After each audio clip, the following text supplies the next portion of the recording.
High साथीहरू, आज चाहिँ मेरो भान्सामा म चिकन करी एकदम हेल्दी चिकन करी बनाउन जाँदैछु। यो मेरो बच्चाहरूलाई चाहिँ एकदमै मनपर्छ साथीहरू। अनि यो चिकन ब्रेस्टलाई चाहिँ मैले चाहिँ मिक्सरमा ग्राइन्ड गरिदिन्छु। अनि त्यो मिक्स गरेको चिकनमा चाहिँ मैले अलिकति प्याज चप गरेर हाल्छु। अदुवा लसुन चाहिँ हाल्दिनँ साथीहरू। यसमा चाहिँ मैले प्याज, जिरा धनियाँ धुलो, मरिचको धुलो र धनियाँ राखेर यसलाई एक साइड लगाउँछु।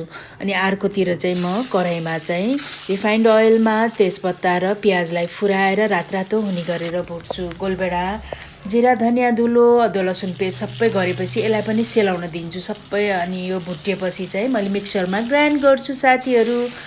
अनि मिक्सरमा ग्राइन्ड गरेपछि चाहिँ यस्तो पेस्ट बन्छ साथीहरू। अनि यस्तो पेस्ट बनेपछि चाहिँ मजाले यसलाई भुट्ने चरचरी। यसमा अलिकति तेल निक्लेपछि चाहिँ अलिकति घिउ पनि हाल्छु है साथीहरू म, किनभने यसमा अलि मिठो टेस्ट आउँछ। घिउ र काजुको धुलो हाल्दैछु है साथीहरू। यति मिठो हुन्छ, मेरो बच्चाहरूले त यति मिठो मानेर खान्छन् कि कुरै नगर्नुहोस्। हजुरहरू पनि ट्राई गर्नुहोस् है घरमा।